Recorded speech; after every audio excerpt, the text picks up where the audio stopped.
Welcome to this explainer. Today, we're jumping straight into a deep dive analysis of one of the absolute most fascinating financial crossroads in modern media. Now, when you think of Disney, right, you're probably thinking about movies, characters, or those massive castles. But beneath all that magic is a highly complex, giant financial engine. And as of fiscal Q2 2026, that engine has hit a major, historic strategic inflection point. So we're going to strip away the pixie dust today and look right under the hood at the actual, strict financial mechanics driving this company right now. So, let's dive into the central tension of our whole analysis. Can streaming profits actually fund a massive physical expansion? Disney is currently wrestling with this huge overlap problem. On one hand, you have a recovering digital business, their streaming platforms, which are finally turning the corner. But on the other hand, they've got this highly capital-intensive theme park and cruise machine that demands literally billions of dollars in upfront investment. And both of these massive financial events, they're happening at the exact same time. To really unpack this, we're going to break this explainer down into a structured three-layer deep dive. Layer 1 is streaming profitability. Layer 2 is the Capex cycle. And Layer 3 is the IP Flywheel. All right, let's jump right into Layer 1, streaming profitability, also known as the SVOD inflection. For years, as you know, streaming was just a punishing financial drag. It was bleeding cash. But that narrative has officially flipped. In fiscal Q2 2026, Disney's entertainment streaming revenue hit $5.49 billion. That is a 13% increase year over year. Historically, Disney relied so heavily on high-margin linear TV, traditional cable networks like the Disney Channel or ABC. And as cord-cutting accelerated, well, those revenues dropped fast. But this $5.49 billion figure, it proves their direct-to-consumer distribution is successfully scaling up and actually starting to replace those lost linear economics. The revenue is absolutely there. But hey, revenue isn't profit, right? Anybody can spend $1 to make 80 cents.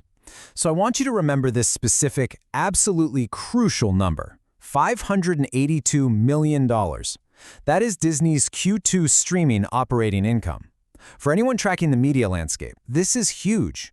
Streaming is no longer a loss leader for them. It's become a massive cash contributor. It proves that top-line growth is finally translating into hard operational cash flow. And the momentum of this turnaround is just undeniable.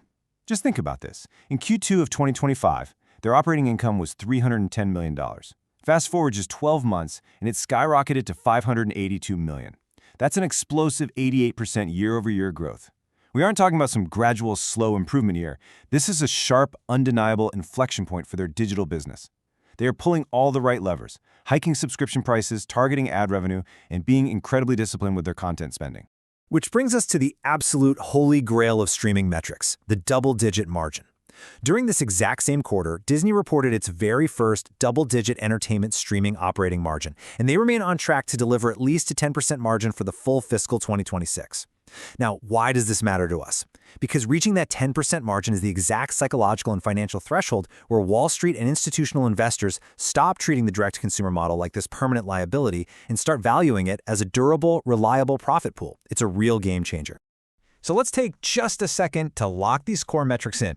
Revenue hit $5.49 billion, up 13%.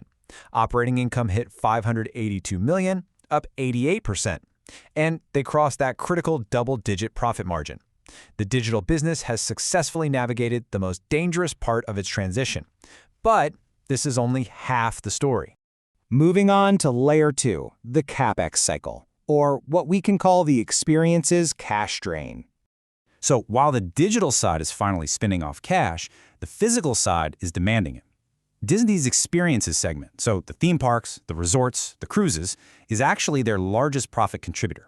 It pulled in an impressive $2.62 billion this quarter alone. But keeping that physical machine running frames the ultimate overlap problem. On one side, digital profit margins are expanding rapidly. On the other side, we have this massive physical Capex cycle. Capex meaning capital expenditures. Disney's entering a heavy investment phase for new cruise ships, brand new parklands, and massive global attractions. And this is where the financial tension gets incredibly real. If you look at the first 6 months of the fiscal year, property investments, their Capex, jumped from $4.3 billion up to a staggering $5 billion. And think about what that massive spending spree did to their free cash flow. It literally compressed it, cutting it by more than half, down to just $2.66 billion. So yes, the parks are printing money, but Disney is immediately taking those billions and pouring them right back into concrete and cruise ships. And here is the real hidden danger in all this: timing risk. When you decide to build a billion-dollar cruise ship or a massive new theme park expansion, that capital expenditure happens years before the very first guest even buys a ticket. You've got to spend the money first.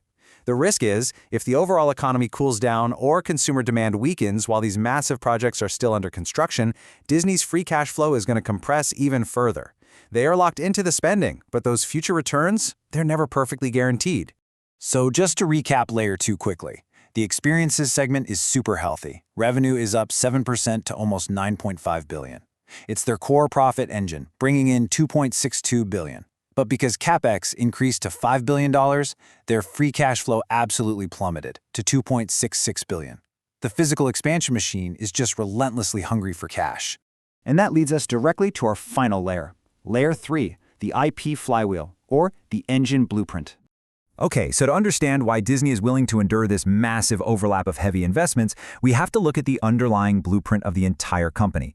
Disney operates on a compounding intellectual property flywheel. It's a four-step process. Step 1. Great stories create characters. Step 2. The streaming platform takes those characters and deepens that direct digital relationship with you, the viewer. Step 3. The parks and cruises take that fandom and monetize it in the physical world through highly premium experiences. And Step 4. The massive cash flow generated from all of that funds the next great story. A single piece of IP moves seamlessly from a screen to a theme park ride to a piece of merchandise. But here is the ultimate valuation risk, and honestly what you absolutely must take away from this explainer. Each layer of that beautifully designed flywheel, it operates on a completely different capital cycle. Streaming requires constant, recurring cash for new content to keep you subscribed. Sports, like ESPN, requires billions for expiring broadcasting rights. And parks need massive, multi-year physical capital for steel and concrete. They are entirely different financial rhythms, all clashing under one single roof. So, to synthesize this final layer, Disney isn't just a media company, it is an IP creation engine that monetizes across both digital screens and physical surfaces. But the conflicting capital cycles of those different surfaces create profound, undeniable financial tension. Disney's long-term value doesn't just rely on making good movies anymore. It relies entirely on management's ability to perfectly balance these massive, conflicting investments. Which leaves us with this final provocative question. Now that you understand the mechanics, that massive 88% surge in streaming profits, and that heavy $5 billion drain in physical capex, can the digital flywheels scale fast enough to feed the physical capital furnace? The answer to that question over these next few years isn't just going to determine Disney's intrinsic value. It's going to dictate the future blueprint of the entire entertainment industry. Thank you so much for joining me for this explainer. And remember, keep your eyes on the data.